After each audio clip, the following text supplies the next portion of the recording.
11 सालों की बड़ी उपलब्धियों को लेकर हम चर्चा कर रहे हैं। जब आप 11वीं में पढ़ाई कर रहे थे उस समय आपके 52% नंबर आए थे। अब जब 11 सालों की अपने मंत्रालय की उपलब्धियों को लेकर आप जनता के सामने साक्षात्कार कर रहे हैं, कितने नंबर खुद को अपने मंत्रालय को आप देना चाहेंगे? देखिए, मैं तो अपने को नंबर नहीं दूंगा, नंबर देने का काम जनता का है।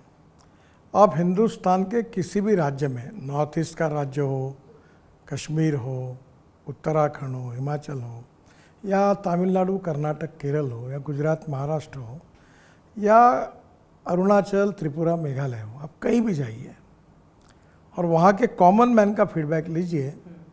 जहाँ तक मुझे लगता है कि हमने रोड का काम जो 2014 में मोदी जी प्रधानमंत्री बने हैं, उसके बाद हमारी जब सरकार बनी उसके बाद जो हमने काम किया है, जो 60 साल में कांग्रेस की सरकार में नहीं हुआ, वो 11 साल में रोड सेक्टर में हमने करके दिखाया। आप बहुत बड़े बड़े सपने भी दिखा रहे हैं देश को।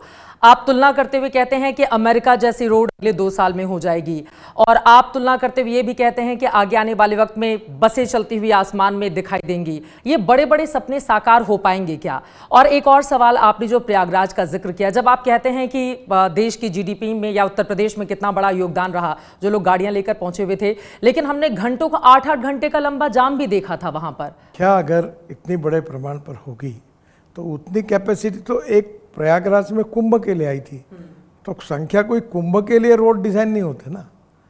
रोड तो जो होते हैं रूटीन ट्रैफिक के हिसाब से होते हैं। तो मैं भी आपको एक सवाल पूछता हूँ कि 11 साल में मैंने दिखाया हुआ सपना पूरा नहीं किया, ऐसा कौन सा सपना है? सड़कों के मामले में तो यकीनन आपको पूरे नंबर मिल जाएंगे, और जैसा कि सत्ता पक्ष और विपक्ष हर तरफ से आपकी तारीफ होती है, लेकिन जब जाम की बात होती है तो उससे बाकी तो छोड़िए, आप खुद जाम में फंसते हैं जब आप दिल्ली से गुरुग्राम जाते हैं। आपने पहले भी 2 साल पहले कहा पुरानी बात कि मैं ठीक, अभी भी वही हाल है। ना, अभी नहीं है। आपको फिलहाल आप करिए, आप द्वारका एक्सप्रेस हाईवे पे जाइए। द्वारका एक्सप्रेस से अभी 15-20 दिन में UR2 ओपन हो रहा है, और उसमें हमने टनल बनाई है आर्टिफिशियल।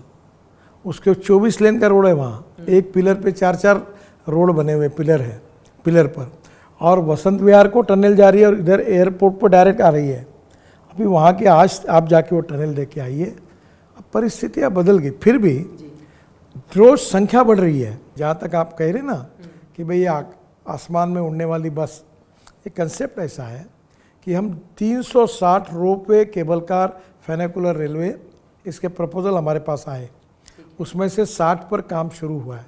काम भी शुरू हो चुका है। अभी ये बद्रीनाथ, ये जो केदारनाथ है, यहाँ हमने 5000 करोड़ का रोपवे बना रहे हैं, और वो 5000 करोड़ कॉन्ट्रैक्टर खर्चा करेगा, उल्टा 800 करोड़ रॉयल्टी देगा हमको। तो आपको हवा में उड़ने वाली स्काई बस की बात ये है कि जैसे धौला कुआं से मानेसर, इसका अध्ययन कर रहे हैं हम लोग, और इसमें डायरेक्ट पॉइंट्स होंगे ऊपर में, वो 25 से 135 सीट तक होते हैं। वहाँ लोग बैठेंगे और डायरेक्ट एक स्टेशन पे उतर के डायरेक्ट धौला कुआं से निकलकर, मतलब जाम की समस्या का सामना नहीं करना अगर पड़ेगा। लोग बड़े प्रमाण पर जाएंगे तो उतने गाड़ियाँ कम। पैसे भी तो वसूलेंगे ना खूब, उन लोगों से बिठाएंगे हवा में बस में, तो पैसे भी खूब वसूलेंगे गडकरी साहब। वो पैसे ऐसा है, अगर आपको if you want good services you have to pay for it. अभी मैं नागपुर में एक नई बस ला रहा हूँ जो फ्लैश चार्जिंग बस है, पहला पायलट प्रोजेक्ट है।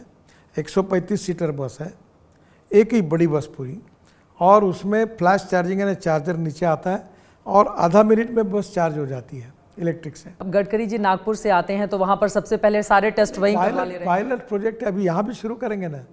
और एक निश्चित रूप से मैं आपको बताना चाहता हूँ कि हम लोग इलेक्ट्रिक बसेस नहीं लाए, हमने इलेक्ट्रिक कार नहीं लाई, ये जितने बड़े प्रमाण पर देश में लगातार फ्लेक्स इंजन की कार लाई। अब मेरे पास गाड़ी है फ्लेक्स इंजन की, 25 रुपये लीटर पेट्रोल, एवरेज की तुलना 25 रुपये लीटर पेट्रोल का भाव होता है। अब आपको क्यों सोचना है 25 रुपए लीटर पेट्रोल की गाड़ी में चल रहे हैं गडकरी साहब? ये तो आम लोगों को सोचना है ना कि उनको कितना सस्ता। जब मैंने इसके पहले आपका इंटरव्यू किया था, इलेक्ट्रिक गाड़ियों को लेकर आपने कहा था कि बहुत जल्दी वो सस्ती हो जाएंगी, कब कम होंगी वो? जब हमने इलेक्ट्रिक गाड़ी शुरू की तब लिथियम आयन बैटरी की कीमत $150 पर किलोवाट पर आवर थी। आज $65 पर किलोवाट पर आवर कीमत आई है। अब कंपटीशन आ रही है, आप टाटा की, महिंद्रा की भी गाड़ियाँ कितनी सस्ती अच्छे अच्छे डिज़ाइन आ रहे हैं, वेटिंग लिस्ट है। मेरे पास कई पत्रकार आते कि आउट ऑफ टर्न में गाड़ी दिलाओ करके, कि चार्जिंग की कोई समस्या नहीं है। देखिए अभी आप जो कार ले रही है उसमें हमने एक अध्ययन किया था कि एक स्कूटर दिन भर में मैक्सिमम 26 से 28 किलोमीटर चलती है।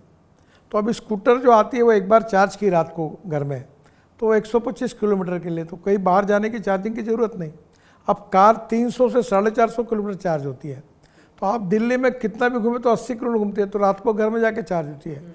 समस्या कहाँ है, जब दिल्ली से मुंबई आप इलेक्ट्रिक कार जाओगी तब, दिल्ली से कलकत्ता जाओगी तब, दिल्ली से लुधियाना पंजाब जाओगी तब, तो उसके लिए हम रोड पर हमारी 670 रोड साइड एमिनिटीज़ बना रहे और सब जगह चार्जिंग स्टेशन की व्यवस्था भी होगी। आप रेस्टोरेंट में जाओगे तब तक गाड़ी चार्ज होगी, फिर आप निकल जाओगे। अपनी बड़ी उपलब्धियों में बार बार आप दिल्ली मुंबई एक्सप्रेसवे का जिक्र करते हैं, लेकिन कुछ जगहों पर उसके कंस्ट्रक्शन क्वालिटी को लेकर दिल्ली से दौसा की अगर मैं बात करूं तो सवाल उठाए गए थे। उससे निपटने के लिए नितिन गडकरी क्या करते हैं? पहली बात तो ऐसी है कि हमने कुछ नई टेक्नोलॉजी उपयोग में लाई थी, उसके कारण कुछ प्रॉब्लम आए थे। उसमें डिफेक्ट लायबिलिटी पीरियड था, कॉन्ट्रैक्टर की गारंटी थी और कॉन्ट्रैक्टर ने वो काम पूरी तरह फिर से नए से करा के दिए। कई प्रॉब्लम नहीं। आप अभी जाके आइए दौसा तक, एक भी प्रॉब्लम होगा तो मुझे बताइए, कोई प्रॉब्लम।